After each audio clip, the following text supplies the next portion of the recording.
बता देता।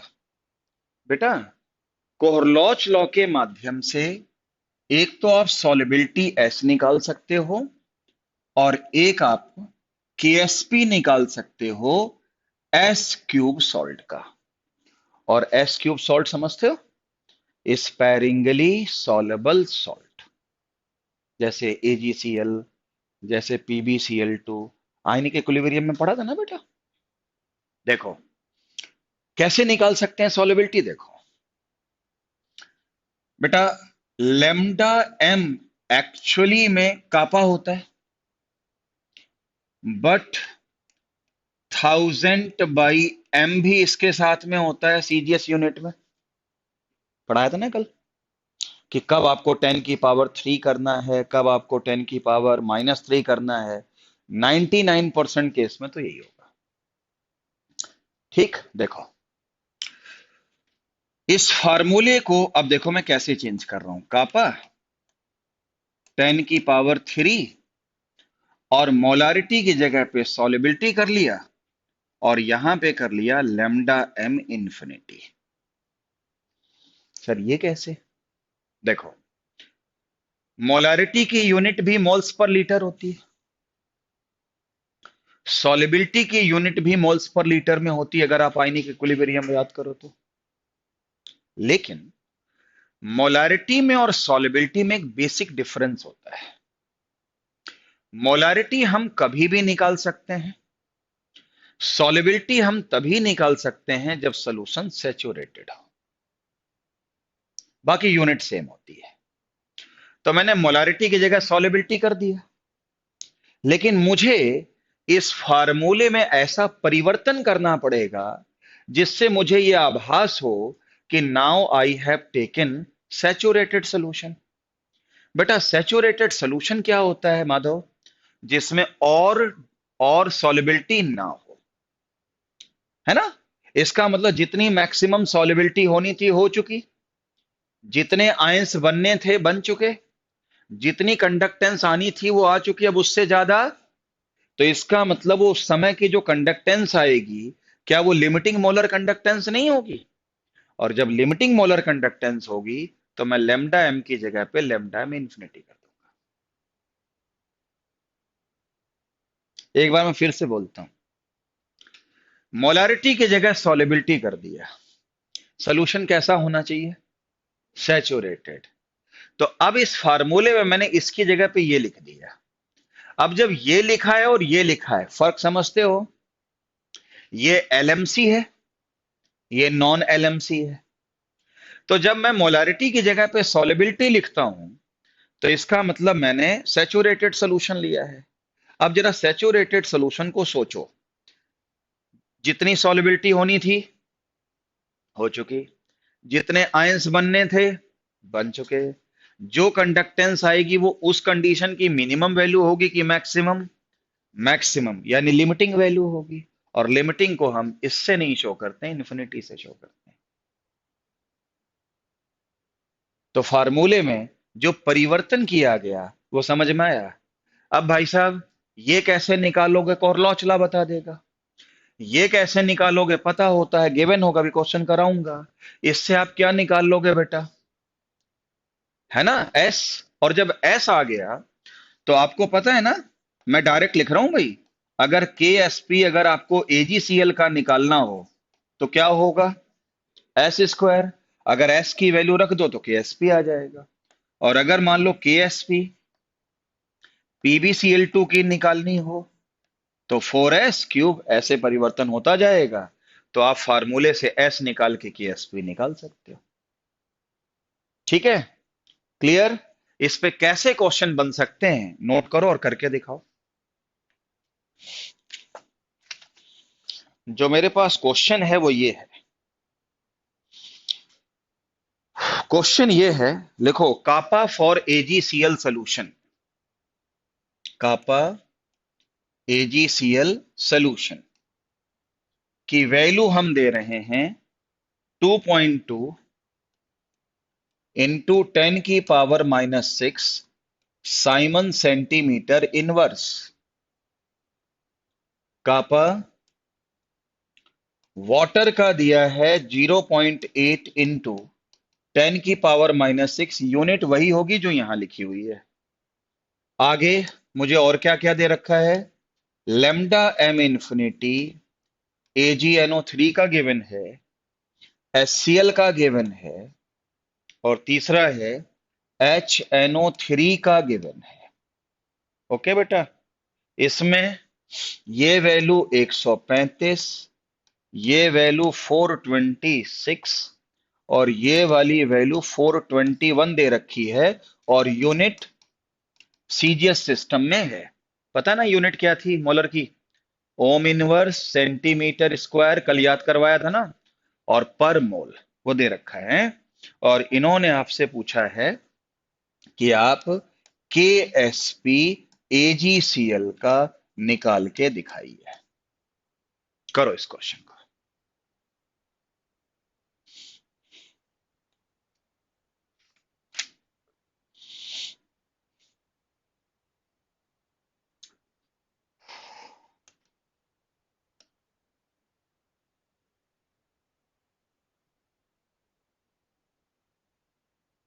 अगला टेस्ट इसी चैप्टर का होगा, है ना, और मुझे उम्मीद है कि ये कल चैप्टर खत्म हो जाएगा।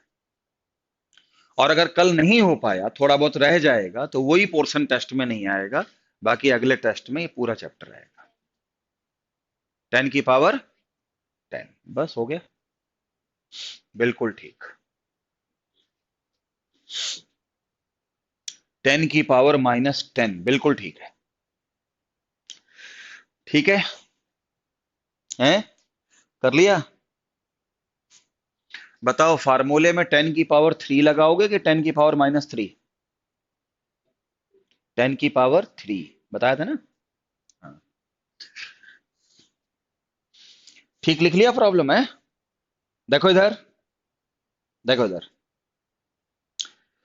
बस कर लिया, बोलो। देखो, अगर KSP निकालना है तो S पता होना चाहिए, और अगर S निकालना है तो lambda M infinity into kappa into 10⁻3/S। ये वाली वैल्यू जिस तरह से दिया है, जोड़ घटा के निकलेगी, है ना, AgCl का। तो मुझे लगता है कि मैं इनकी इनकी रिएक्शन कराऊंगा, तो इससे माइनस करना पड़ेगा। तो ये वाली वैल्यू मैं एक बार लिखता हूं, कितना आएगा, 135 प्लस 426 माइनस कितना, 421। अब बता दो कितना आया, 104। 104 की 140, 140। आ गया समझ में? ठीक, ये तो आ गया। अब आता है S निकालना, तो कापा की चाहिए। लेकिन एक बात बताओ, कापा की वैल्यू आपको दो जगह दे रखी है ना। एक बात बताओ, ये कापा किसका दे रखा है? आपको मैंने एक दिन बताया था ना कि कंडक्टिविटी वाटर क्या चीज होती है, जिसकी अपनी कंडक्टेंस नेग्लेजिबल हो। अगर इसका कापा गिवन है, तो इस बात का मतलब आप समझते हो, you have not taken conductivity water, you have taken normal water, जिसकी अपनी कुछ ना कुछ कंडक्टेंस होती है। तो मुझे एक बात बताओ, मुझे सॉलिबिलिटी किसकी निकालनी है, AgCl की। तो कापा भी मुझे किसका चाहिए, तो ये मेरे को दे रखा है AgCl के सॉल्यूशन का, और ये दे रखा है पानी का। तो अगर सॉल्यूशन में से पानी का रोल माइनस कर दो, तो सल्यूट का वैल्यू आ जाएगा, बोलो। यानी कि अब ये बताओ, कापा फॉर AgCl कितना होगा बताओ। तो कापा फॉर AgCl होगा इन दोनों का माइनस, तो 2.2 माइनस 0.8 इंटू 10⁻⁻6 इंटू 10⁻3/S। ये समझ में आया है?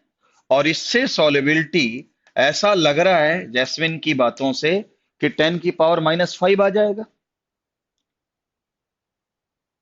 लगभग।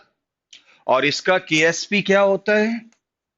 एस स्क्वायर, तो 10⁻⁻10, ये आंसर हो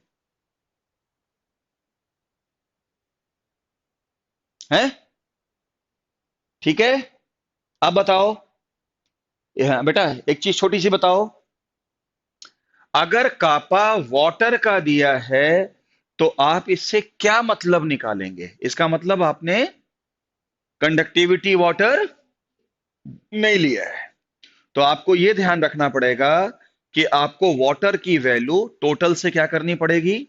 नेगलेक्ट करनी पड़ेगी, और जो आएगी वो रखना पड़ेगा। और एक बात सुनो, अगर ये वैल्यू ना दी होती और बेशक यहां एजीसीएल सोल्यूशन लिखा होता, तो हम यही वाली वैल्यू यहां रख देते। आप कहोगे नहीं सर कैसे रख देते आप, ये तो एजीसीएल के सोल्यूशन का है। तो उस केस में हम बाय डिफॉल्ट मान लेते कि we have taken conductivity water, और वाटर का कोई रोल वहां नहीं है। तो सोल्यूशन की जो वैल्यू है वही एजीसीएल की है। मतलब कापा अगर सॉल्वेंट का दिया हो तो ये चीज गांठ मान लो कि आपको माइनस करना है, और नहीं दिया है तो इग्नोर कर दो। जैसे मैं अगला क्वेश्चन आपको कराता हूं, लिखो जरा। कैलकुलेशन है, लिखो, लेमडा एम इंफिनिटी। क्वेश्चन ये है, लेमडा एम इंफिनिटी NH4Cl की 150 है, unit CGS system. OH minus की lambda M infinity value given है 198। ऐसे ही Cl माइनस की है 76 यूनिट सीजीएस सिस्टम में।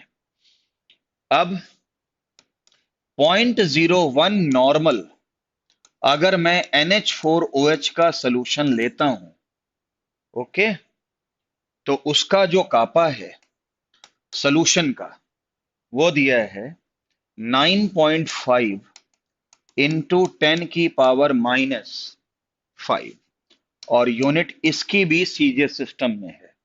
अब आपसे यह पूछा जा रहा है कि आप अल्फा निकालिए, अल्फा निकालिए NH4OH का, यानी degree of dissociation weak electrolyte NH4OH का निकालिए। जरा इस क्वेश्चन को करना, सारी यूनिट सीजीएस सिस्टम में है।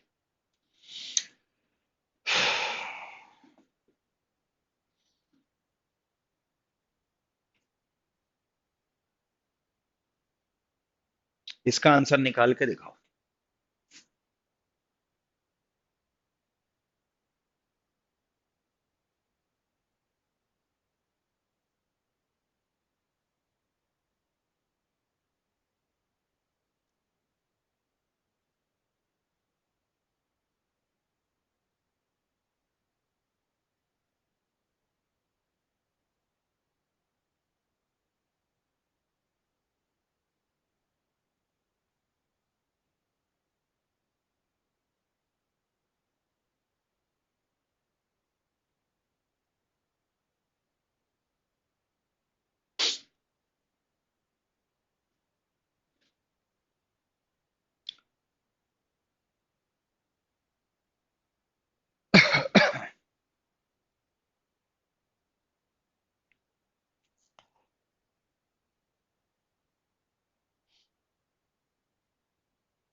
और इसके बाद जो हम पढ़ाना शुरू करें ना, अब ध्यान से पढ़ना।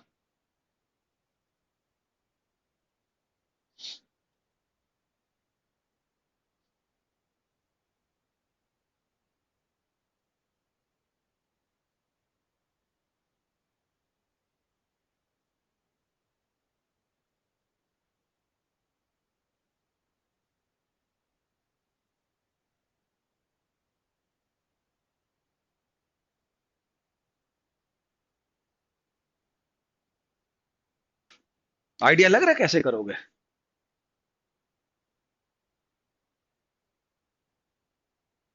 थ्री पॉइंट,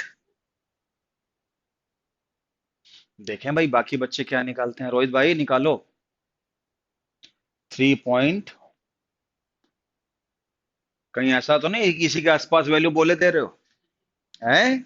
ऐसे गड़बड़ मत करना, ऐसा गड़बड़ मत करना भाई। कल किसान आंदोलन में गए थे? हैं? अच्छा, भूख हड़ताल आज है, कल थोड़ी न थी। अच्छा, इसने कल करी थी। अच्छा,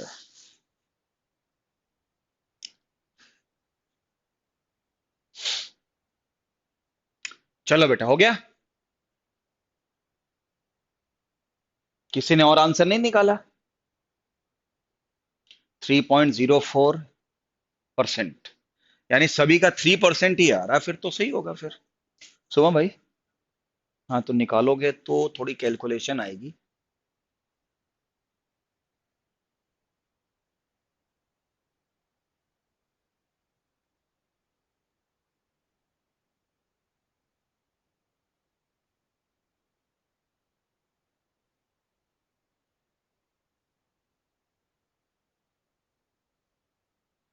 चलो बेटा जल्दी करो। चलो मैं कराता हूँ, चलो फिर बस रहने दो। इधर देखो, इधर देखो। एक बात हमेशा याद रखो, एक क्वेश्चन की अप्रोच होती है। जब सारा क्वेश्चन लिखा हो, ठीक है, तो आपको क्वेश्चन की शुरुआत जो है हमेशा नीचे से करनी चाहिए। भाई मेरे को अल्फा निकालना है और NH4OH का निकालना है, तो पता मैं कैसे सोचूंगा? यार अल्फा की value lambda m c upon lambda M infinity. भाई परसेंटेज निकालना होगा तो 100 से मल्टीप्लाई कर देंगे। अब अगर मुझे ये और ये वैल्यू मिल जाए NH4OH की, तो मेरा काम बन जाएगा। हैं? अब जिसने प्रैक्टिस अच्छी खासी की होती है, तो मुझे लेमडा एम इंफिनिटी किसका चाहिए? NH4OH का। NH4OH कैसा इलेक्ट्रोलाइट है? वीक। और वीक इलेक्ट्रोलाइट का LMC जोड़ घटा के निकलता है, और जोड़ घट NH4OH का चाहिए। तो एक बात बताओ, अगर मैं NH4Cl में से Cl का माइनस कर दूं, तो NH4 का आ जाएगा, और उसमें OH जोड़ दूं, तो क्या NH4OH का ये वैल्यू आ जाएगी कि नहीं आ जाएगी? आधी समस्या सॉल्व हुई। सर ये कैसे निकलेगा? सी, तो ये वैल्यू तो जोड़ घटा के नहीं निकलेगी, क्योंकि कोरलॉच लॉ तो इंफिनिटी डायल्यूशन पे एप्लीकेबल है, इसके लिए तो कोई और फार्मूला होगा, और यहां कापा दिया है। तो फिर ये वाली वैल्यू जो लेमडा एम सी की वैल्यू है, वो वाली वैल्यू कापा इंटू 10⁻³ अपॉन, बोलो बेटा, मोलारिटी। तो मुझे अगर लेमडा एम सी चाहिए, तो मुझे कापा ऑफ सल्यूट चाहिए। लेकिन इन्होंने मेरे को कापा सोल्यूशन का दे रखा है, कितना? 9.5 इंटू 10⁻⁻5 दे रखा है। तो आप कहोगे सर ये तो सोल्यूशन का दे रखा है, तो मैं इसमें क्या मान लूंगा? क्योंकि इन्होंने कहीं से वाटर का कुछ दिया है मेरे को? नहीं दिया है। तो वाटर को आप निगलेक्ट कर दो और यही मान लो। तो 9.5 इंटू 10⁻⁻5 इंटू 10⁻³ अपॉन मोलारिटी, और यहां दिया है नॉर्मेलिटी, तो एन फैक्टर का इस्तेमाल, बोलो, NH4OH का एन फैक्टर 1, तो यही नॉर्मेलिटी ही क्या बन जाएगी? मोलारिटी। तो ये वाली वैल्यू हो जाएगी लेमडा एम सी, और लेमडा एम इंफिनिटी जोड़ घटा के दोनों को डिवाइड कर दो, अल्फा आ जाएगा। क्वेश्चन सॉल्व हो गया। और बच्चे कह रहे हैं कि 3.4% के करीब करीब या 3% के आसपास आ रहा है, तो मैं मान लेता हूं कि भाई यही आ रहा हो। देखो जी, आ गया सबके समझ में? हैं? अब भाई जी सुनो, इस चैप्टर में मैंने आपको दो टॉपिक्स करा दिए बड़े बड़े, एक तो इलेक्ट्रोलाइसिस और एक कंडक्टेंस। ठीक है, DPP आपको कल मिल जाएगी।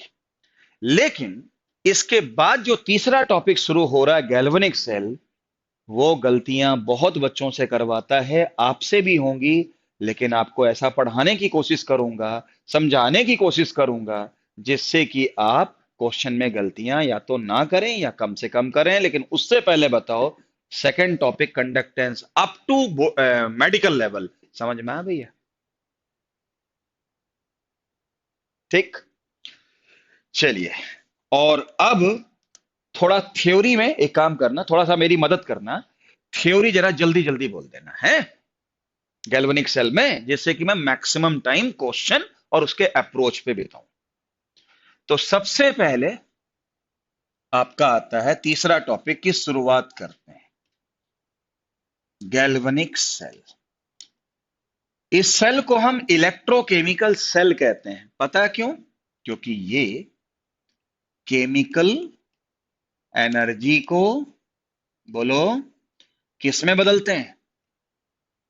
किसमें? Electrical energy. ठीक है, ओके। इसका सबसे फेमस एग्जांपल कोई भी टीचर कभी भी देता है तो ये देता है। दो कंटेनर ले लिए, एक कंटेनर में जिंक की रॉड ली, किसमें डुबो देते थे इसको? ZnSO4 में। इस वाले में कॉपर की रॉड को हम डुबो देते थे क्या बेटा? CuSO4 में, राइट।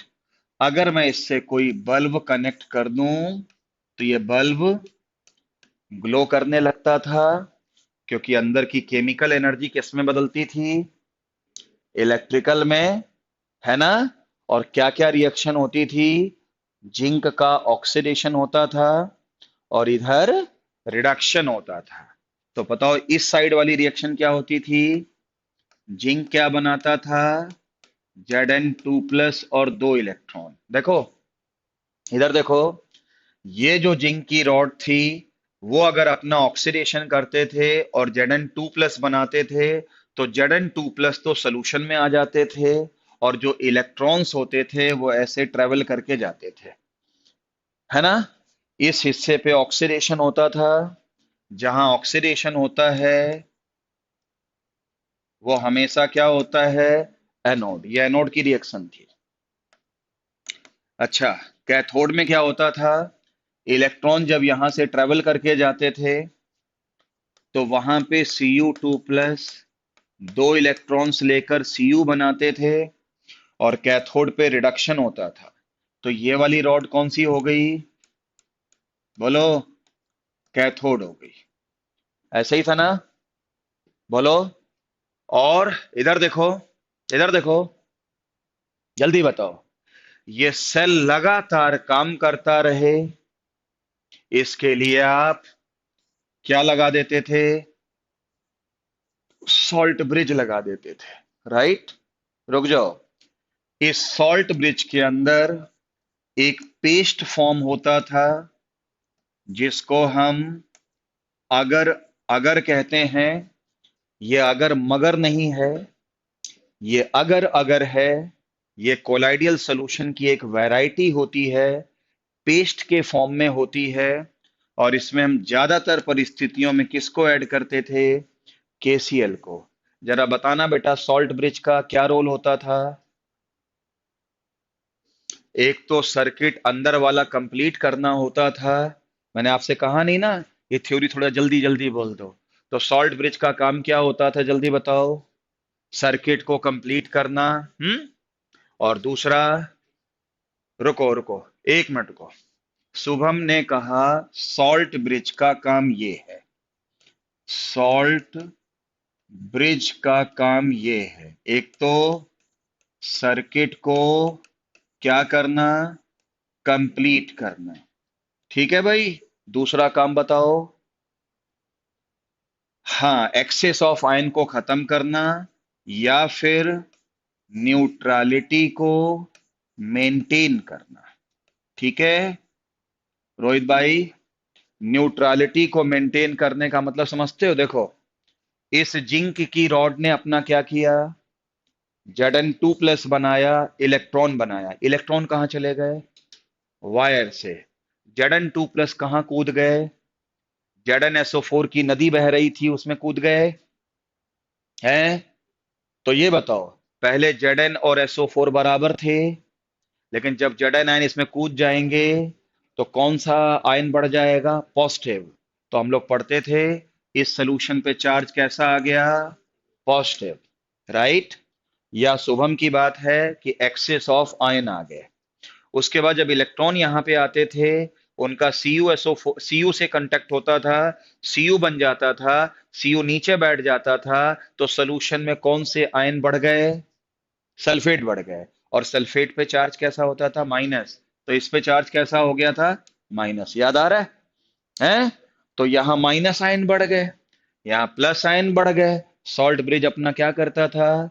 ये जो फालतू प्लस आयन है और ये जो फालतू माइनस आयन है, इनको समाप्त कर देता था और सॉल्यूशन की न्यूट्रलिटी को मेंटेन कर देता था। ठीक है। और मेडिकल पॉइंट ऑफ व्यू के लिए एक पॉइंट मैं आपको और बताऊंगा, ये लिक्विड जंक्शन पोटेंशियल को, लिक्विड जंक्शन पोटेंशियल को खत्म कर देता है। लिक्विड जंक्शन पोटेंशियल को खत्म कर देता है। ठीक है। इस पॉइंट को कल की डेट में मैं किसी टॉपिक के अंदर एक्सप्लेन करूंगा कि लिक्विड जंक्शन पोटेंशियल क्या होता है। लेकिन अभी जिनको पता है उनकी तो कोई बात नहीं, जिनको नहीं पता है वो कम से कम अभी इतना याद कर लें कि salt bridge liquid junction potential को जीरो करता है। हो गई बेटा? अब जब ये सेल बन जाता था तो सेल का हम रिप्रेजेंटेशन करते थे एक ट्रिक के माध्यम से, जिसको मैं क्या देता हूं नाम? ABC। क्या? ABC। ए का मतलब पहले एनोड की रिएक्शन लिखो, और एनोड पे क्या हो रहा है? जिंक ने क्या बनाया बोलो बेटा? Zn2+ हो गया ए। बी का मतलब ब्रिज, और ब्रिज को हम हमेशा दो पैरेलल लाइन से शो करते थे। और सी का मतलब क्या हुआ? कैथोड की रिएक्शन लिखो। तो कैथोड पे क्या बन रहा है? Cu2+ किस में जा रहा है? Cu। ऐसे रिप्रेजेंट करते थे। सुनो भाई जी, सुनो भाई जी, सेल का रिप्रेजेंटेशन ऐसे किया जाता है कि एक तरफ से नजर घुमाने से दूसरी तरफ नजर जाने तक हमें पता लग जाए कि किसका ऑक्सीडेशन हो रहा है और किसका रिडक्शन हो रहा है। तो जिंक का ऑक्सीडेशन हो रहा है, दिख रहा है, और कॉपर का नहीं, Copper 2+ का रिडक्शन हो रहा है ना भाई? क्लियर है? अब जो बीच में स्लैश लगाते हैं वो कहीं पे स्लैश भी लगाते हैं, कहीं पे कॉमा भी लगाते हैं। कॉमा लगाने का अलग मतलब होता है, स्लैश लगाने का दूसरा मतलब होता है। हम इस विषय पे भी आएंगे कि कहाँ पे कॉमा लगता है और कहाँ पे स्लैश लगता है। इस विषय पे भी हम बात करेंगे। ठीक है। लेकिन कॉमा लगना एक अलग विषय है, स्लैश लगना एक दूसरा विषय है। हर चीज का मतलब अलग होता है। तो एक ट्रिक बनती थी ABC की ट्रिक में। ठीक है। अब एक बात सुनो, कई बार क्या होता है, उल्टा सीधा लिख देते हैं। ठीक। मुझे याद आता है एनसीईआरटी का एक क्वेश्चन, और वो एनसीईआरटी का रिप्रेजेंटेशन ऐसे है: PT, Br2, Br-, एनसीईआरटी का है। आगे H+, H2 और PT, ऐसे लिख दिया। आज ही आप जाके एनसीईआरटी चेक कर सकते हो। एनसीईआरटी का एक्सरसाइज नहीं होती है, उसमें उन्होंने कहा है इस सेल का ईएमएफ निकालो। नर्स इक्वेशन पूछ रहे हैं। अब यहां पर एक स्टूडेंट जो होता है, 12th वाला स्टूडेंट, जब एनसीईआरटी करता हो प्रॉब्लम फेस करता है, यार Br2 से क्या बन रहा है? ये तो रिडक्शन है। और H+ से क्या बन रहा है? ये भी रिडक्शन है। ये तो कमाल हो गया, दोनों रिडक्शन कैसे हो सकते हैं? एक का ऑक्सीडेशन होना चाहिए और एक का रिडक्शन होना चाहिए, और पहले ए आना चाहिए, फिर बी आना चाहिए, फिर सी आना चाहिए। तो आपको ऐसे क्वेश्चन में या इस तरह के क्वेश्चन में हम प्रॉब्लम फेस करते हैं, यार ये क्या हो गया, ये तो हो ही नहीं सकता, दोनों रिडक्शन नहीं हो सकते, दोनों ऑक्सीडेशन नहीं हो सकते, मैं तो ठीक बोल रहा हूँ, है ना। तो मैं एक आपको एक शॉर्टकट बताता हूं और उसके बाद कभी गलती नहीं करोगे बेटा। अगर मेटल एक्सट्रीम लेफ्ट हो, वो हमेशा एनोड होता है, और एनोड पर हमेशा, पहले सुन तो लो, पहले पूरी बात सुन तो लो, और एनोड पर हमेशा ऑक्सीडेशन होता है। अगर मेटल एक्सट्रीम राइट हो, वो हमेशा कैथोड होता है, और कैथोड पर हमेशा रिडक्शन होता है, चाहे कुछ भी लगे। अब ये बताओ, इधर देखो, यहां मेटल किस पे लिखा है? एक्सट्रीम लेफ्ट लिखा है। कुछ भी तुम्हें लगता हो, ये एनोड है, और एनोड पे क्या होता है? ऑक्सीडेशन। तो आप बताओ, एनोड पे अगर मैं पूछूं यहां वाले पे रिएक्शन क्या होगी, तो क्या तुम Br2 से Br माइनस बनाओगे, या Br माइनस से Br2 बनाओगे? यानी तुम कहोगे इस हिस्से में रिएक्शन ऐसे होगी, 2 Br माइनस बनाएगा Br2 और 2 इलेक्ट्रॉन। आप कहोगे सर लिखा तो ऐसे है, देखो इधर, इस वाले हिस्से में, ठीक है, वो शैतानियां करेंगे आपके साथ, आपको परेशान करेंगे, आपको कंफ्यूज्ड करेंगे, लेकिन इस हिस्से में उनको आजादी नहीं है। इसलिए मैं तो हमेशा अपने स्टूडेंट से कहता हूं कि सामान्य क्वेश्चन तो कैसे भी कर लो, लेकिन जो असामान्य से क्वेश्चन दिखते हैं, उसमें जब एनोड और कैथोड को पहचानने की बारी आए, मेरी ये ट्रिक याद रखना, कभी गलती नहीं होगी। आप ये वाली ट्रिक यहां भी लगा सकते हो, देखो, मेटल एक्सट्रीम लेफ्ट है एनोड, मेटल एक्सट्रीम राइट है कैथोड, यानी ये ट्रिक यहां पे भी लगेगी, और जहां कंफ्यूजन होता है वहां पे भी लगेगी। इसलिए सेल के रिप्रेजेंटेशन में अगर क्वेश्चन बनाने वाला अगर बदमाशी करे, तो आपको उसके साथ में फंसना नहीं है। आपके कॉन्सेप्ट बड़े क्लियर होने चाहिए, और वो बड़े आसान होने चाहिए, और ऑब्जेक्टिव तरीके के होने चाहिए। मुझे उम्मीद है कि आज के बाद आप कम से कम एनोड और कैथोड को पहचानने में गलती तो नहीं करोगे, और अगर ये चीजें मैं ना बताऊं तो तुम यहां फंस जाओगे। ऐसा लग रहा है Br2 से Br बन रहा है और H+ से H2 बन रहा है, दोनों रिडक्शन हो गए, तो हो ही नहीं सकता। तो यहां तुम Br माइनस से Br2 लिख दो, Br2 से Br लिख दो, सब ठीक है, लेकिन यहां अगर आपने मेटल लिख दिया तो वो एनोड ही हो। अब आपको कुछ भी लगता हो, मैंने आपसे पहले दिन भी कहा था, आज भी कह रहा हूं, कि दुनिया इधर की उधर हो जाए, एनोड पर हमेशा हमेशा ऑक्सीडेशन होता है, चाहे टॉपिक कुछ भी चल रहा हो। मुझे लगता है इससे ज्यादा क्लैरिटी में क्या करूं। अब एक ट्रिक है, एबीसी की ट्रिक याद रखना। कुछ टीचर एबीसी पढ़ाते हैं, कई बच्चे हो सकता है कहीं और पढ़ते हो, उसमें एक उनकी ट्रिक और टीचर भी बताते हैं, क्या बेटा? लोन। वो क्या बताते हैं कि लेफ्ट हैंड साइड पर हमेशा ऑक्सीडेशन होना चाहिए, और जहां ऑक्सीडेशन होता है वो एनोड होता है, और जो एनोड होता है वो यहां पे नेगेटिव होता है। हाँ, ये एक इंपॉर्टेंट पॉइंट है। इलेक्ट्रोकेमिकल सेल में एनोड पॉजिटिव नहीं होता है, क्या होता है? नेगेटिव होता है।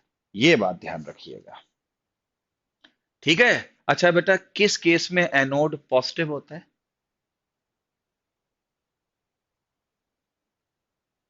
इस चैप्टर का पहला टॉपिक क्या था?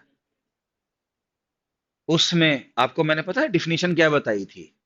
करंट पास करो और नॉन स्पॉन्टेनियस रिएक्शन कराओ, हैं? आज जो पढ़ा रहा हूं, करंट पास कर रहे हो, हैं? अपने आप रिएक्शन हो रही है। अपने आप रिएक्शन को क्या बोलते हैं? Spontaneous reaction. और स्पॉन्टेनियस रिएक्शन अगर अपने आप होगी तो अब की बार इलेक्ट्रिसिटी देनी पड़ेगी या जनरेट हो जाएगी? यानी जो पहले दिन पढ़ा था और जो आज पढ़ रहे हो, इसमें दोनों ही सेल अपोजिट नेचर के हैं कि नहीं है?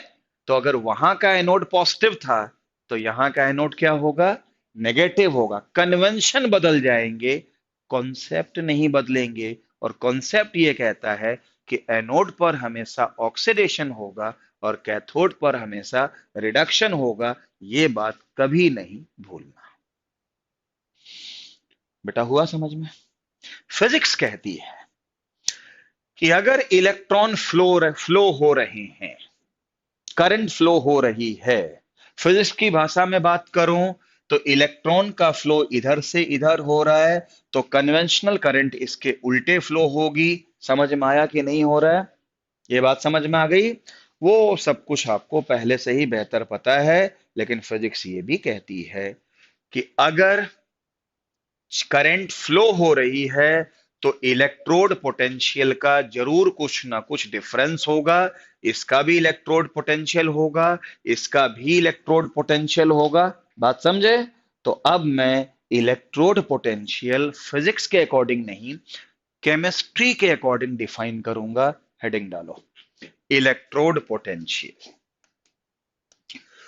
बहुत ध्यान से एक बार टॉपिक को समझ लीजिए और कल तक मैं इस टॉपिक को आपको परफेक्ट बना दूंगा। ये मेरा आपसे प्रॉमिस है, ठीक है?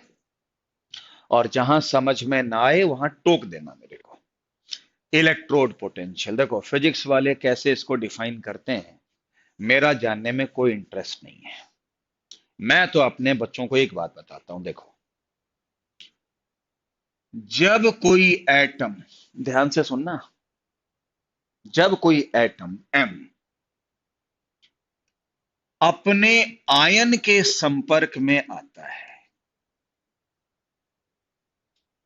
जब कोई एटम या मॉलिक्यूल अपने आयन के संपर्क में आता है, फिगर में दिख रहा ना संपर्क है, तो या तो इलेक्ट्रॉन लेने की टेंडेंसी पैदा हो जाती है या इलेक्ट्रॉन देने की टेंडेंसी पैदा हो जाती है। इसी टेंडेंसी को ही हम इलेक्ट्रोड पोटेंशियल कहते हैं, इसी टेंडेंसी को ही। बच्चे कहते हैं कि सर कैसे पैदा हो जाती है? तो मैं ट्वेल्थ वाले बच्चों को ऐसे समझाता हूं, आपको भी वैसे समझाऊंगा। यार, ये दोनों अगर आपस में कांटेक्ट में आए तो दोस्त बन गए। डेली लाइफ में क्या होता है कि जब दो दोस्त आपस में नए नए बनते हैं तो दोनों दोस्तों को एक दूसरे की बातें बेटर लगती हैं, इसीलिए दोस्ती हुई। तो पहला दोस्त दूसरे की कॉपी करने की कोशिश करता है और दूसरा पहले की कॉपी करने की कोशिश करता है। जब इनमें दोस्ती हुई तो ये वाली चीज ये बनने की कोशिश करेगी और ये वाली चीज ये बनने की कोशिश करेगी। अब अगर ये वाली चीज ये बनने की कोशिश करेगी तो कैसे बन सकती है? यानी इसको ये रिएक्शन शो करनी पड़ेगी। और अगर ये वाली चीज ये बनने की कोशिश करेंगे तब क्या होगा? ऐसे होगा। आ रही मेरी बात समझ? अब दोनों करने की कोशिश करेंगे, लेकिन फिर भी टेंडेंसी तो पैदा हो गई कि यार ये दोस्त चाहता है कि मैं इस जैसा बन जाऊं और ये वाला दोस्त ये बनना चाहता है, लेकिन किसी एक चीज की होने की पॉसिबिलिटी ज्यादा होती है। अब वो ये वाली रिएक्शन भी ज्यादा हो सकती है या ये वाली रिएक्शन भी ज्यादा हो सकती है। मतलब हम कहते हैं कि जब कोई एक एटम या मॉलिक्यूल अपने आयन के संपर्क में आता है तो इलेक्ट्रॉन लेने और देने की टेंडेंसी दोनों पैदा हो जाती है, लेकिन कोई एक वैल्यू ज्यादा होती है, वो डिपेंड करता है सामने वाले पे। और इसी टेंडेंसी को ही हम क्या कहते हैं? इलेक्ट्रोड पोटेंशियल कहते हैं। ई से शो करते हैं। समझ में आया? तो अगर आपसे कोई पूछे कि electrode potential chemistry point of view से क्या है, तो टेंडेंसी टू लूज या tendency to gain of electron हुआ कि नहीं हुआ? नोट करो। इलेक्ट्रोड पोटेंशियल मीन, शॉर्टकट में लिखो, ट्वेल्थ स्टाइल में मत लिखो। Electrode potential is tendency to lose और gain electron. Tendency to lose और गेन इलेक्ट्रॉन। ठीक है भाई, बहुत ध्यान से पढ़ो भाई, हैं। टेंडेंसी टू लूज और गेन इलेक्ट्रॉन हो गया है। और देखना गैल्वेनिक सेल में ये वाला पॉइंट कितनी बार मैं आपके सामने रखूंगा, वेट करो समझाने के लिए। अब ये जो हमारा इलेक्ट्रोड पोटेंशियल ई होता है, ये दो तरीके से निकाला जा सकता है। एक ऑक्सीडेशन के टर्म्स में निकाला जा सकता है अगर ये रिएक्शन होगी, रिडक्शन के टर्म्स में निकाला जा सकता है अगर ये रिएक्शन होगी, है ना भाई। बेटा अगर ऑक्सीडेशन के टर्म्स में निकालना हो तो ईओपी हो गया, और ये क्या हो गया, ईआरपी हो गया। आपको पता है ईओपी और ईआरपी हमेशा क्या होते हैं, इक्वल होते हैं। लेकिन इतना तो फर्क होता ही है कि एक अगर लूज करता है तो दूसरा गेन करता है ना बेटा। तो मैं उसमें क्या लगा देता हूं, साइन कन्वेंशन माइनस लग जाता है, तो वैल्यू बराबर होती है। लेकिन अगर किसी का ऑक्सीडेशन पोटेंशियल प्लस में है तो उसका रिडक्शन पोटेंशियल माइनस में होगा। तो एक बात बताओ, हाँ जी, इलेक्ट्रोड पोटेंशियल दोनों में से किसी भी तरीके से निकाला जा सकता है। ऑक्सीडेशन के टर्म्स में भी निकाला जा सकता है और किसमें, रिडक्शन के टर्म्स में भी निकाला जाता है। लेकिन जो हमारी एनसीईआरटी है वो हर पोटेंशियल को किसके टर्म्स में निकालती है, रिडक्शन के टर्म्स में निकालती है। और जो हमारी इलेक्ट्रोकेमिकल सीरीज है वो भी किसमें है, रिडक्शन पोटेंशियल के टर्म्स में, है ना बेटा। तो आपने अगर ये बात समझ ली है तो अब मैं अगली बात आपको ये बताता हूं कि ये जो ई वाली वैल्यू है ना बेटा, ये टेम्परेचर पे डिपेंड करती है, ये वाली वैल्यू प्रेशर पे डिपेंड करती है, और ये वाली वैल्यू किस पे, कंसंट्रेशन पे डिपेंड करती है। लेकिन ई से जुड़ा हुआ मामला क्या होता है, ई नॉट होता है, बोलो। और ई नॉट के लिए टेम्परेचर ऐसा नहीं कि आप कुछ भी ले लो, क्या होगा, 298 केल्विन। प्रेशर कितना होगा बच्चों, 1 एटीएम होगा। और कंसंट्रेशन भाई जी 1 मोलारिटी होगी। उस समय ई की वैल्यू को हम क्या कहते हैं, ई नॉट कहते हैं। और सुनो, ई नॉट ना तो टेम्परेचर पर डिपेंड करता है, ना प्रेशर पर डिपेंड करता है, ना कंसंट्रेशन पर डिपेंड करता है। क्यों राहुल भाई, क्यों नहीं डिपेंड करता, क्योंकि ई नॉट के लिए क्या आप कुछ भी वैल्यू ले लोगे, आपको तो यही वैल्यू लेनी पड़ेगी, है ना। तो एक बात बताओ, हाँ जी, इधर हर सेल का क्या फिक्स्ड है, ई या ई नॉट है। तो आप ये समझ लो ई नॉट फिक्स्ड है लेकिन ई फिक्स नहीं है।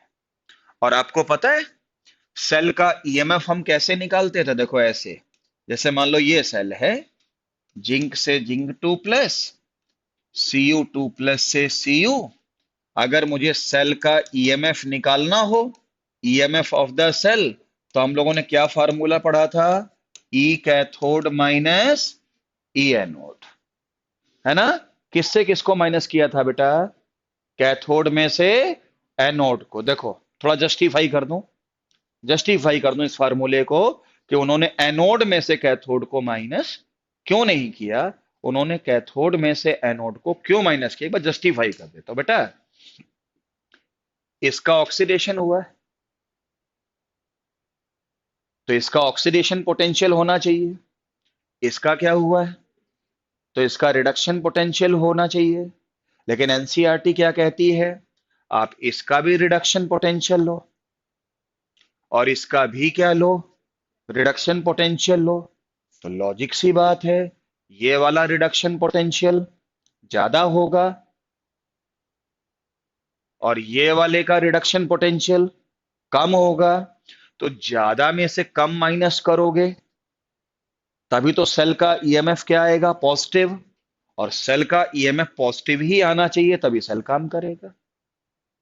तो मैंने कैथोड माइनस एनोड क्यों किया और एनोड माइनस कैथोड क्यों नहीं किया, जस्टिफाइड हो रहा है ना।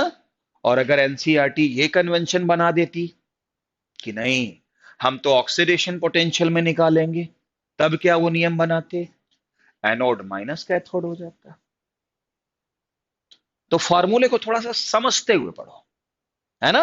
तो ई सेल हो गया, और ईएमएफ ऑफ द सेल को हम क्या कहते थे बेटा, ई सेल कहते थे। और अगर स्टैंडर्ड कंडीशन निकालोगे तो ई नॉट सेल इक्वल टू क्या हो गया, ई नॉट कैथोड माइनस क्या बेटा, ई नॉट एनोड। ये लगाते थे, हैं। अब फार्मूलों से फार्मूले बन सकते हैं, वो कैसे, एक देखो, एक फार्मूला और बन सकता है। ये फार्मूला क्या है, E naught cell equal to, E naught cell equal to क्या है बेटा, ई नॉट सी का मतलब क्या हुआ, एसआरपी ऑफ कैथोड। और ई नॉट एनोड का क्या हो गया बेटा, एसआरपी ऑफ क्या, एनोड। नहीं आया समझ में, ठीक है। और अगर मैं इसी फार्मूले को थोड़ा चेंज कर दूं, तो मैं एसआरपी ऑफ कैथोड तो ठीक लिख रहा हूं, सही है। और मैं यहां क्या लिख सकता हूं शुभम भाई, एसआरपी ऑफ एनोड की जगह पे मैं यहां माइनस की जगह क्या कर दूं, प्लस, और यहां क्या कर दूं, एसओपी ऑफ एनोड। क्या इस फार्मूले को लिखने में क्या मेरा गलत हो जाएगा, नहीं गलत कैसे होगा, गलत नहीं है, लिख सकते हैं, ठीक है। और मुझे ऐसा याद आ रहा है कि एक बार पीएमटी में ही, पीएमटी जब हुआ करता था, तो यही उन्होंने क्वेश्चन पूछा था कि ई सेल की वैल्यू क्या होगी, और उसकी चॉइस में ये आंसर दे रखा था। तो जो बच्चे रट्टाफिकेशन किए बैठे थे, जिनको चीजों की गहरी समझ नहीं थी, वो तो यही रटे बैठे थे। अब उनको ये याद है नहीं था कि ये तो रिडक्शन पोटेंशियल के लिए होता है। और उनको ये भी अब उनको बताया जाए ना कि यार, रिडक्शन पोटेंशियल में कैथोड माइनस एनोड क्यों किया गया। साइंटिस्ट जो फार्मूला बना देते हैं, ऐसा थोड़ी ना है कि अपनी मर्जी से कुछ भी कर दें, एक लॉजिक काम करता है। तो बच्चों को बहुत डिटेल में तो नहीं, लेकिन लॉजिक तो पता होना चाहिए, है ना, क्लियर है। तो इस वजह से कई बार पीएमटी के पेपर में इस फार्मूले की बजाय ये भी पूछ लेते हैं, ये भी ध्यान रखना भाई जी, ठीक है। क्योंकि मैंने आपसे पहले भी कहा है कि मेडिकल का पेपर कभी भी, जब एग्जाम के रूम से बाहर आके बात करोगे, यार ये कोई पेपर था, ये तो बहुत आसान था, लेकिन फिर भी सिलेक्शन नहीं हो रहा है। तो ये बात अच्छी तरीके से समझ लीजिए कि पेपर का प्रेशर और पेपर से निकलते ही उसमें नॉर्मल बातचीत में बड़ा फर्क होता है। तो आपके मतलब बहुत डिटेल में नहीं, लेकिन बेसिक्स क्लियर होने चाहिए। अब बताओ, क्या बच्चों को इलेक्ट्रोड पोटेंशियल समझ में आया। अब केमिस्ट्री में मैं कभी भी सेल बनाऊंगा और गैल्वेनिक सेल बनाऊंगा, तो मैं इस बात का ध्यान रखूंगा कि किसी भी तरीके से एटम या मॉलिक्यूल अपने आयन के संपर्क में आए, तो ही टेंडेंसी पैदा होगी, तो ही इलेक्ट्रोड पोटेंशियल होगा, और तभी सेल का ईएमएफ होगा, और तभी सेल काम करेगा। इतना बेसिक क्लियर है आपको, आई मेरी बात समझ में। अब आपको ज्यादा घुमा फिरा के बात नहीं करते, एक छोटी सी बात और बता देते हैं। इसका एसआरपी अलग होगा, इसका एसआरपी अलग होगा, किसी का कम होगा, किसी का ज्यादा होगा। इसको निकालने के लिए हम एक रेफरेंस इलेक्ट्रोड का सहारा लेते थे। उसको हम लोग 12th क्लास में स्टैंडर्ड हाइड्रोजन इलेक्ट्रोड पढ़ते थे। वहां प्लेटिनम का वायर यूज होता था, याद है। और अभी मैं आपके बताने वाला हूं कि प्लेटिनम की जरूरत क्या थी। लिखो बेटा, SRP of different electrode, SRP of different electrode can be calculated by normal hydrogen electrode। बहुत ही इंपॉर्टेंट लेक्चर हैं आज और कल के, ठीक है। और कल तो बहुत ही जबरदस्त लेक्चर होगा, जब आपके सामने प्रॉब्लम्स ढेर सारी होंगी। और ये है क्या है, नॉर्मल हाइड्रोजन इलेक्ट्रोड, याद है सबको, 12th में हम पढ़ते हैं। इसकी डिजाइनिंग भाई जी कैसी होती थी, एक कंटेनर लेते थे, उसमें एक ग्लास का एपरेटस ऐसे लेते थे, याद है ना? और यहां से कौन सी गैस आती थी? Hydrogen gas. यहां पर आप बता सकते हो क्या मिलाते थे? HCl, और मोलर कंसंट्रेशन 1 m। अब गैस यहां पर आती थी और बबल्स बनाती थी, है ना? और बाद में हम एक प्लेटिनम की वायर को लगाते थे। देखो इधर, देखो इधर, देखो। अभी मैं प्लेटिनम वायर नहीं लगा रहा हूं, थोड़ा समझाता हूं। ऊपर से कौन सी गैस आई? H2 है, पक्का? क्या नीचे H+ है HCl में? क्या H2 का संपर्क क्या H+ से होगा? होगा? नहीं आया समझ में? बताओ, इसका संपर्क होते ही क्या हो गया? इलेक्ट्रॉन लेने की या देने की टेंडेंसी पैदा हो गई? हो गई ना? क्या इलेक्ट्रॉन लेने की और देने की टेंडेंसी पैदा होते ही, रुको, ऊपर से कौन सी गैस आई? नीचे H+, ठीक है। आपसे मैं पूछूं, क्या मैं यहां पानी ले सकता हूं? नहीं। पानी में तो H+ आयन अगर होंगे भी तो नेग्लिजिबल होंगे। क्या कोई पोटेंशियल जनरेट होगा? और जब पोटेंशियल जनरेट नहीं होगा तो करंट कैसे फ्लो होगी? तो मन में ये नहीं आता यार, ये पानी क्यों नहीं ले सकते हैं? अभी जो वाला सेल बताया था, उसमें सॉरी, जिंक की रॉड को किसमें डुबो दिया था? ZnSO4 में। क्यों? जिंक है, संपर्क किससे कराया? आयन से कराया। इलेक्ट्रॉन लेने और देने की टेंडेंसी पैदा हुई, पोटेंशियल पैदा हुआ, वही तो चाहिए। अगर हम किसी में कुछ भी डुबो दें फिर तो पानी सबसे ठीक है, सस्ता है। लेकिन ऐसा नहीं होता है। अब इधर आओ, हो गया पोटेंशियल जनरेट, है? रुको एक minute.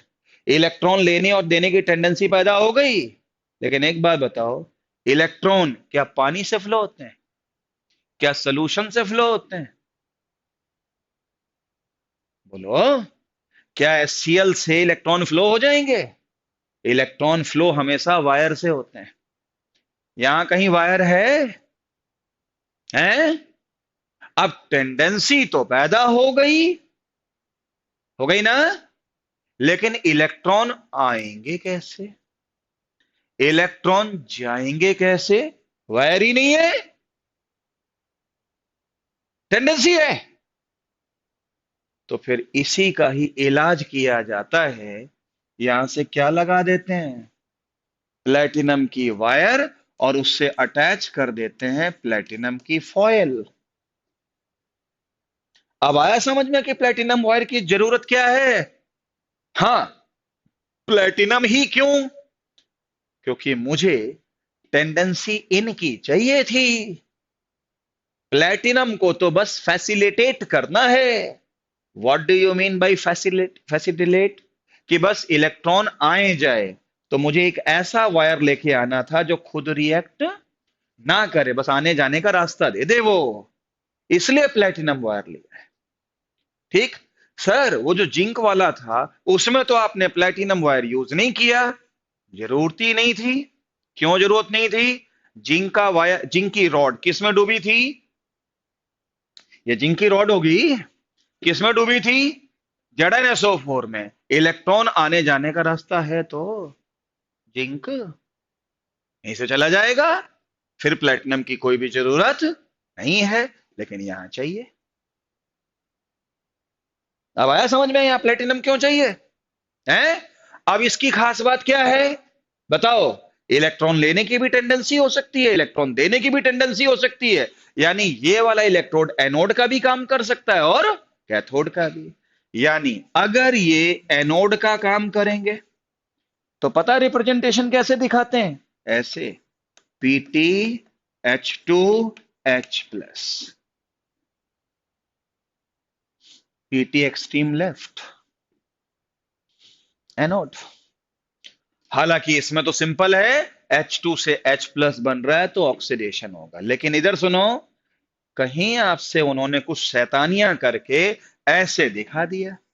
PT H plus H2 कर सकते हैं वो, लेकिन वहां भी आपको घबराना नहीं है। मेटल अगर एक्सट्रीम लेफ्ट में लिखा है तो वो एनोड होगा, चाहे रिएक्शन कुछ भी दिखाई दे, होगा ऑक्सीडेशन। आ रहा है? और भैया अगर ये कैथोड का काम करेंगे तो क्या होगा? H+H2, और एक्सट्रीम राइट में क्या दिखाई देगा? पीटी, है ना? और अगर आप लोगों ने पढ़ा है तो अच्छी बात है, और नहीं पढ़ा है तो सुन लो।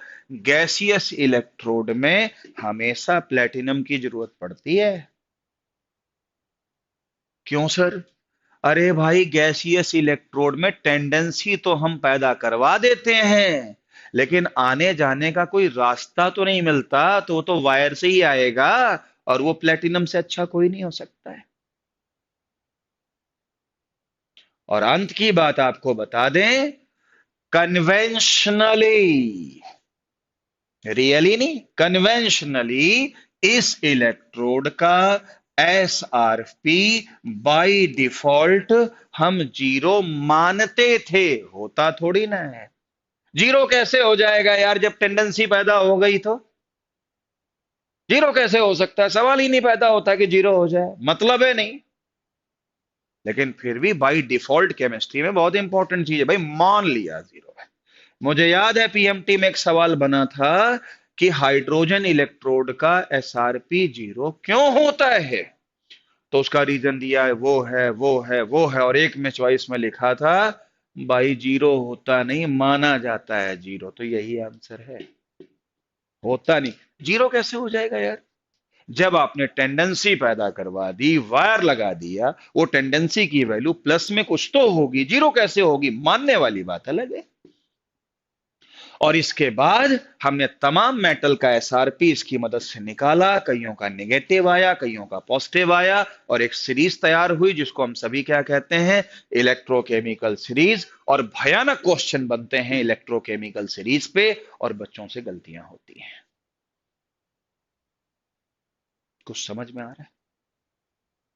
हैं भाई देखो, मैं अपनी तरफ से ड्रॉपर के हिसाब से थ्योरी पढ़ा रहा हूं, ठीक है? सिलेबस भी टाइमली खत्म करना है, ये भी देखना है। लेकिन फिर भी अगर मेरी तरफ से कुछ कमी रह जाए तो मैं मना नहीं करता, मेरे से एक्स्ट्रा लेके टाइम पूछ सकते हो कि सर आपने इस पॉइंट पे थोड़ा कम बोला, ये चीज मेरे को ट्वेल्थ में भी उतनी क्लियर नहीं थी, मेरे को फिर से बता दो। मैं बता दूंगा। तो यहां तक आ गया समझ में? है? अब SRP जीरो, ये समझ में आया ना, कन्वेंशन है, होता नहीं। अब इसी के बाद से हमारी कौन सी सीरीज आ जाती है? ECS। क्या मतलब है रोहित भाई?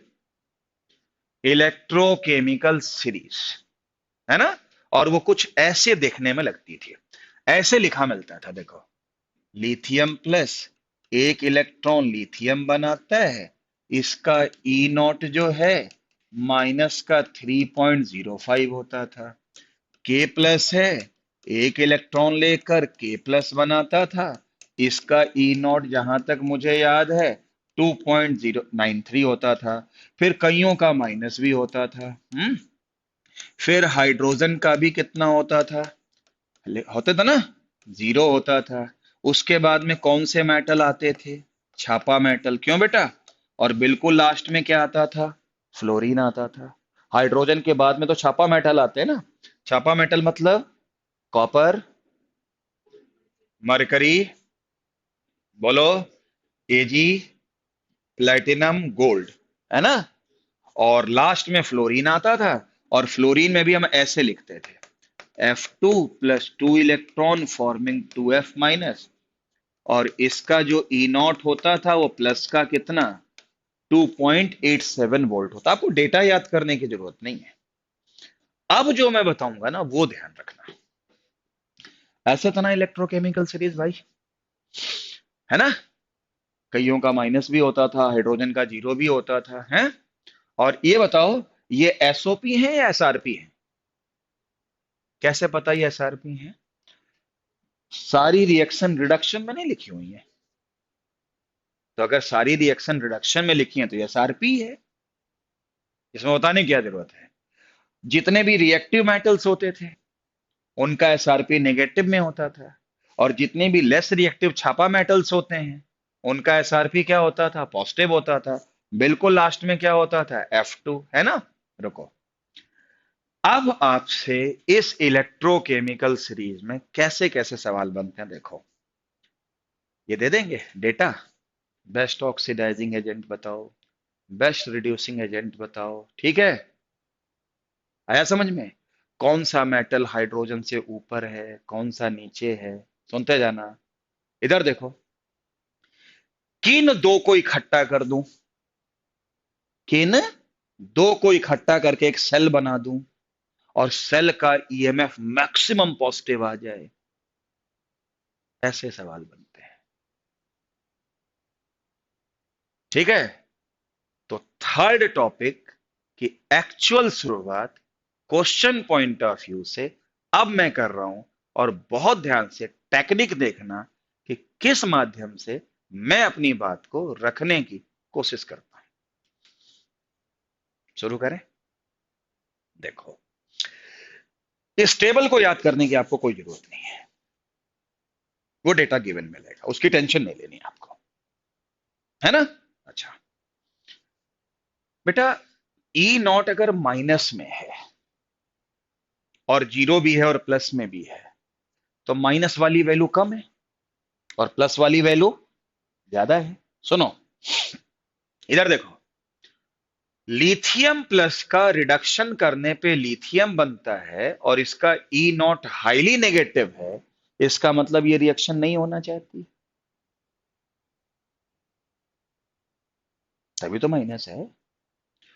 और F2 दो इलेक्ट्रॉन लेकर F माइनस बनाता है और इसका ई नॉट हाईली पॉजिटिव है, यानी ये रिएक्शन होना चाहती, तभी पॉजिटिव है ना। अब मैं आपके सामने एक ट्रिक बनाता हूं। अगर ई नॉट नेगेटिव में है तो जो चीज राइट हैंड साइड में है वो बेस्ट रिड्यूसिंग एजेंट होता है। ध्यान से, है ना।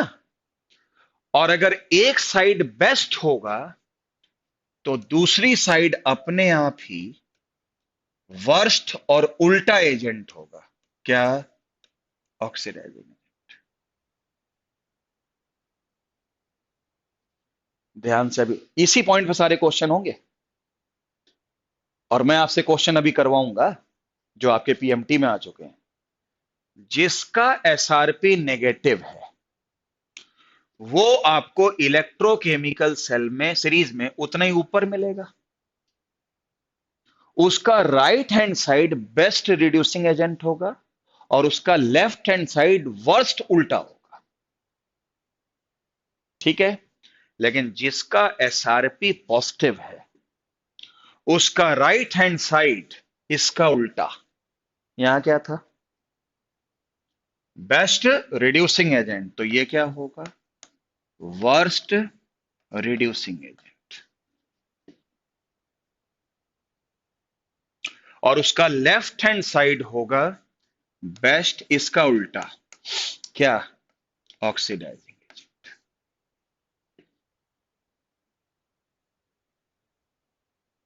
है, ये टेक्निक नोट कर ली, एक बार कंक्लूड करोगे। बताओ, जिसका एसआरपी नेगेटिव होगा उसका राइट हैंड साइड बेस्ट और लेफ्ट हैंड साइड, अच्छा ठीक है। अगर आप इसको लॉजिकली समझाना चाहते हो या समझना चाहते हो, देखो इधर, इधर देखो, लिथियम प्लस इस रिएक्शन को करने के लिए तैयार नहीं है। इसमें लिथियम प्लस का क्या हो रहा है, रिडक्शन। जिसका रिडक्शन होता है वो एजेंट कौन सा हुआ, ऑक्सीडाइजिंग। क्या ये रिएक्शन में लिथियम बेस्ट ऑक्सीडाइजिंग एजेंट का रोल प्ले कर रहा है, बिल्कुल खराब, तभी तो लिखा है वर्स्ट ऑक्सीडाइजिंग एजेंट। और अगर ये रिएक्शन नहीं होना चाहेगी तो इसका मतलब इसकी उल्टी रिएक्शन होना चाहेगी, है। तो अगर इसकी उल्टी रिएक्शन होना चाहेगी तो क्या उसमें आप लिथियम प्लस का रिडक्शन करोगे या लिथियम का ऑक्सीडेशन करोगे, लिथियम का ऑक्सीडेशन, और जिसका ऑक्सीडेशन होता है वो रिड्यूसिंग एजेंट होता है। तो ये क्यों नियम बनाए गए, ट्रिक समझ में आई? अब अंत में इसको ट्रिक बना लो कि जिसका एसआरपी माइनस होगा उसका क्या, उसका right hand side best reducing होगा, left hand side worst oxidising होगा, और पॉजिटिव में उल्टा कर दो। आया? अब इस पे मैं छोटे छोटे सवाल, लेकिन गलत होने वाले सवाल आपके सामने रखता हूं, लिखो। Identify order of reducing power, order of reducing power A B C D. सारे क्वेश्चन मेडिकल में आ चुके हैं भाई। माइनस का 2.5, माइनस का 2, आगे है 1.5 और 2.3, और ये प्लस में है। चलो, मैं यहां पर मैं यहां पर अब आपके साथ आपसे ये पूछना चाहता हूं कि ऑर्डर ऑफ रिड्यूसिंग एजेंट क्या होगा। हेलो, नमस्कार सर, आप आ जाओ, मैं क्लास के अंदर हूं, बस आके बैठ जाओ। हाँ जी, हाँ जी, हाँ जी। हाँ जी सर, नीचे नीचे। तो आप मुझे ये पहले बता दो बेटा, -2.5 -2 ये हो गया बेटा ऑर्डर ऑफ रिड्यूसिंग पावर। रुक जाओ, कैसे सोचना है अभी, ट्रिक बताइए, बताइए। रिड्यूसिंग पावर बेस्ट बोल रहे हैं, है ना? ऊपर चलें, रिड्यूसिंग एजेंट ऊपर बेस्ट मिलता है, ऊपर वाले का एसआरपी नेगेटिव, सबसे ज्यादा नेगेटिव ये है, फिर ये है, आंसर बोलो। ए सबसे ज्यादा, फिर बी, फिर सी, और फिर डी। ऐसे क्वेश्चन हो, बट ट्रिक बना लो। ठीक, अभी और सवाल कराता हूं, थोड़ा और कॉन्सेप्ट क्लियर होगा। लिखो, कैलकुलेट स्ट्रॉन्गेस्ट ऑक्सीडाइजिंग एजेंट। पहली चॉइस लिथियम प्लस एजी प्लस, खूब गलतियां होती हैं बच्चों से, Cu2 प्लस, आगे जिंक। ये पहला सवाल है।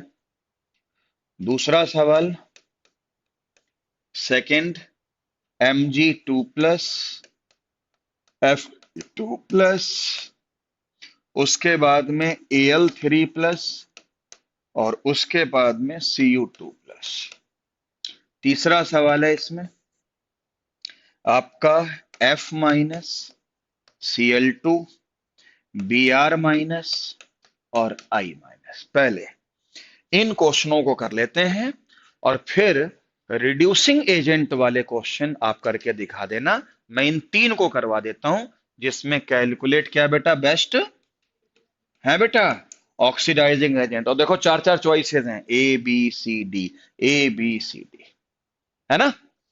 देखो कैसे सॉल्व करते हैं। बहुत गलतियां होती है, बहुत। चलो, हो गया।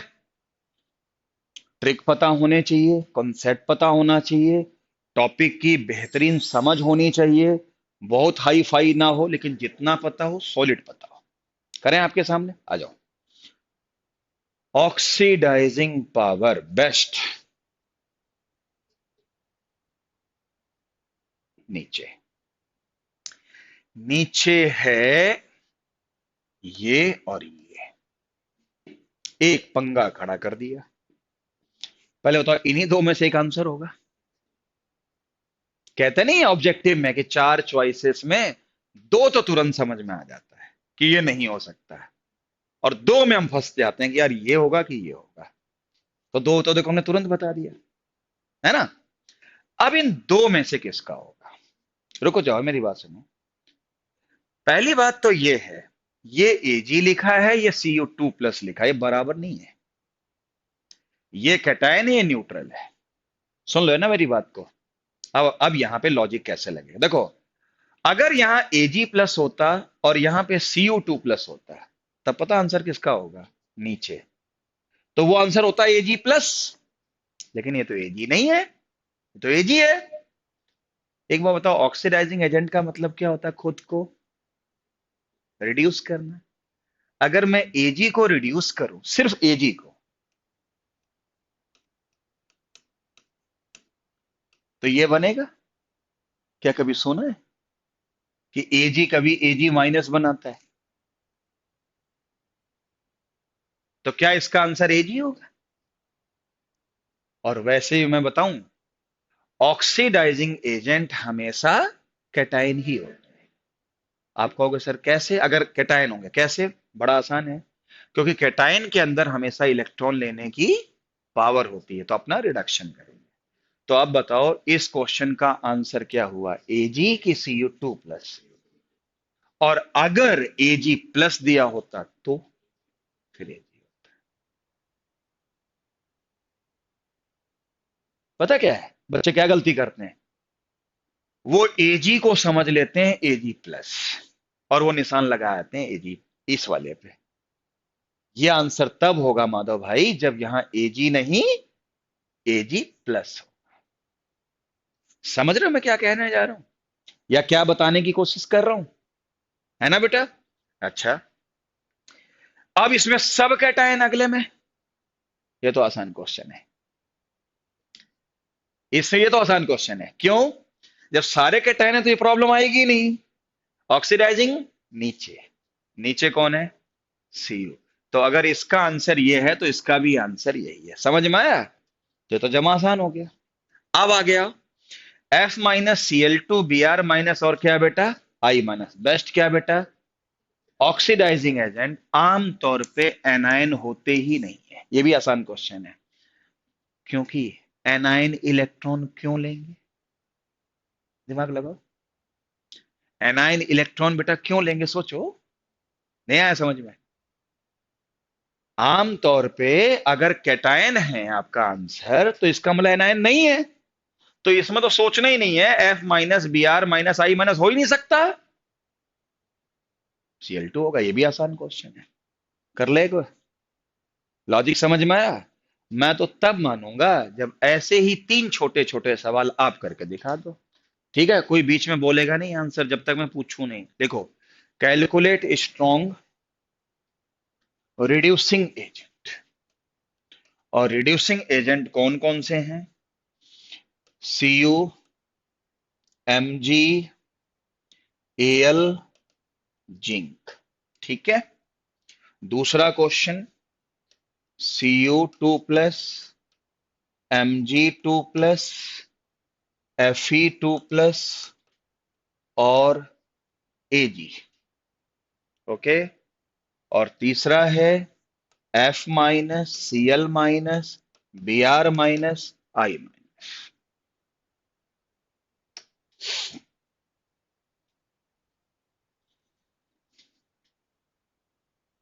जल्दी से कर लो, एक क्वेश्चन आपको और देंगे, और फिर जो है बाकी डिस्कशन फिर कल करेंगे। एनसीईआरटी से थ्योरी पढ़ लेना, और कल तक हम आपको पूरा मास्टर बना देंगे कैसे करना है। ठीक है? ये अप्रोच समझ में आ रही है आपको? है ना? पहला क्वेश्चन आसान है, तीसरा आसान है, दूसरे में अलग अलग तरह के हैं, एक न्यूट्रल भी है, एक आयन भी है। यहां गलतियां होती है, जैसे यहां गलतियां नहीं हो रही थी इस वाले में, इसमें नहीं हुई, इसमें भी नहीं हुई। ऐसे इस वाले क्वेश्चन में गलती हो सकती है। क्या पूछना बेस्ट? रिड्यूसिंग एजेंट कौन होते हैं जो खुद को ऑक्सीडाइज करें? ठीक है। यानी ये क्वेश्चन पिछले क्वेश्चन का शायद बेटा उल्टा है ना? चलो, पहला क्वेश्चन आसान। बेस्ट रिड्यूसिंग एजेंट ऊपर, और सारे एक ही तरह के हैं। आसान है, कोई ज्यादा दिमाग नहीं लगाना। ये वाला आंसर है। ठीक, रुक जाओ, थर्ड को पहले निपटा लेते हैं। बोलो। आए, अगर F- वर्स्ट क्या है?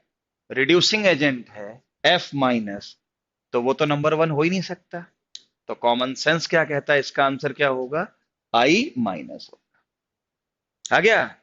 इसमें क्या कहते हो है?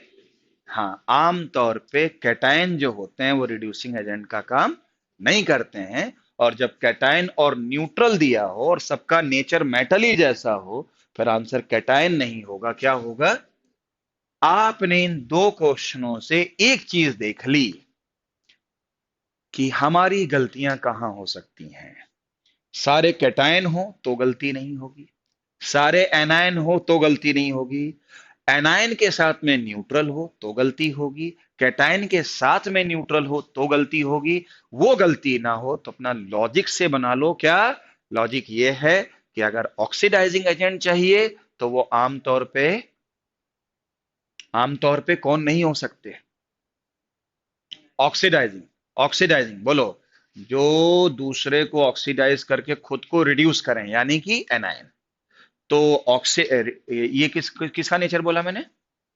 ऑक्सीडाइजिंग। और रिड्यूसिंग एजेंट में यही बोलोगे या इसका उल्टा बोलोगे? ठीक है। और अब मैं एक लास्ट क्वेश्चन आज कराऊंगा, उसका आंसर सोच समझ के आपको देना है। ठीक है। जिसने मेरी इतनी बातें बहुत ध्यानपूर्वक सुनी है, वो खटाखट आंसर निकाल देगा। लिखो, calculate best and worst oxidising agent, reducing agent.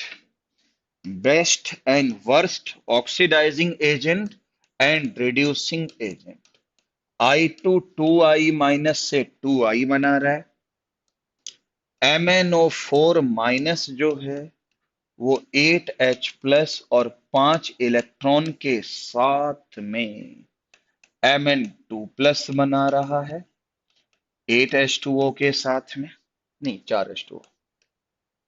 उसके बाद है Fe3 प्लस एक इलेक्ट्रॉन के साथ में Fe2 प्लस बना रहा है, और Sn4 प्लस दो इलेक्ट्रॉन के साथ में Sn2 प्लस आया। ये क्वेश्चन पीएमटी में आ चुका है। चारों ऑप्शन दे दिए। इसका ई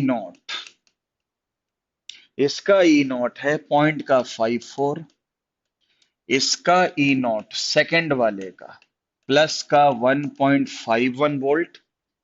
तीसरे का है ई नॉट प्लस में 0.77। और लास्ट वाले का ई नॉट जो है वो है प्लस में ही, लेकिन वो वैल्यू है 0.1 वोल्ट।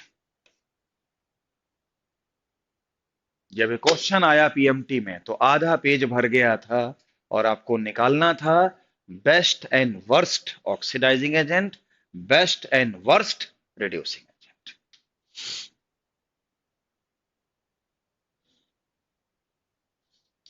इसके बाद के क्वेश्चन कल करवाएंगे।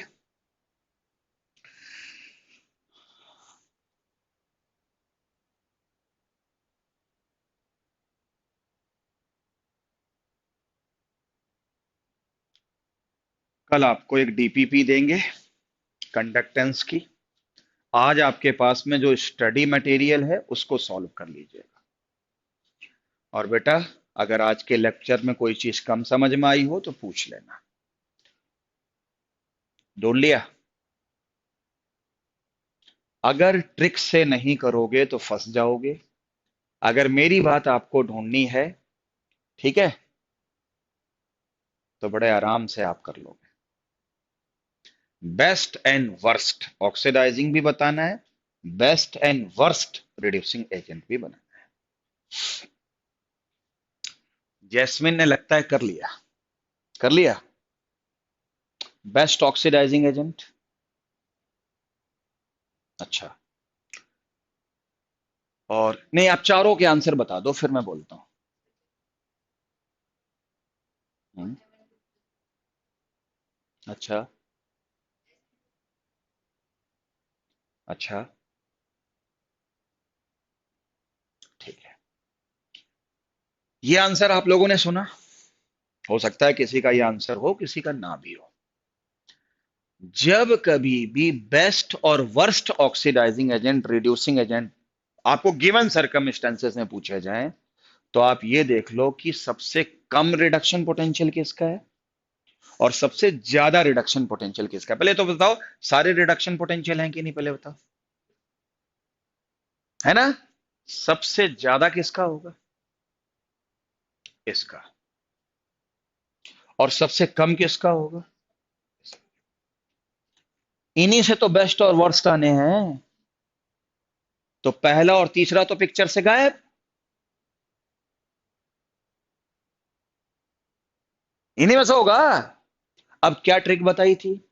जिसका रिडक्शन पोटेंशियल माइनस में है, उसका right hand side best reducing agent. Minus का मतलब क्या है? कम। कम वाला कौन है? ये। उसका right hand side best reducing agent. तो अगर ये बेस्ट रिड्यूसिंग एजेंट है, तो क्या ये वर्स्ट ऑक्सीडाइजिंग एजेंट नहीं हो गया? है? और अगर रिडक्शन पोटेंशियल प्लस में जाते हो, तो अगर ये बेस्ट रिड्यूसिंग एजेंट है, तो ये क्या हो गया? Worst reducing agent. और ये अगर वर्स्ट ऑक्सीडाइजिंग एजेंट है, तो ये बेस्ट ऑक्सीडाइजिंग एजेंट हो गया। ऐसे करना चाहिए। अब आपके सामने best oxidising agent, worst oxidising agent, best reducing agent, worst reducing agent दिख रहा है आपको? नहीं आया समझ में?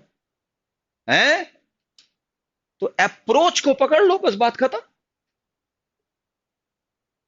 तो क्या ट्रिक बताई? जिसका एसआरपी नेगेटिव है, कम होगा, उसका left hand side worst oxidising agent और राइट हैंड साइड, अगर एक वर्स्ट हो गया तो दूसरा बेस्ट होगा। अब आपको एक पहचानना कि कौन सा वर्स्ट है, तो दूसरा अपने आप पता लग जाएगा। और मेरे हिसाब से इस तरह के क्वेश्चन में अक्सर गलतियां होती हैं। हो सकता है अभी आप कंफर्ट जोन में, लेकिन पेपर में आधे पेज में भरा पड़ा 1 2 3 4, और बोले कौन से कॉम्बिनेशन में बेस्ट और होगा, 4 चाहिए, पता लगा एक पेज पे एक ही क्वेश्चन है। इन क्वेश्चन ऐसा क्वेश्चन नहीं, अगर आपके बेसिक्स ठीक हैं तो। और इनमें गलतियां काफी होती हैं।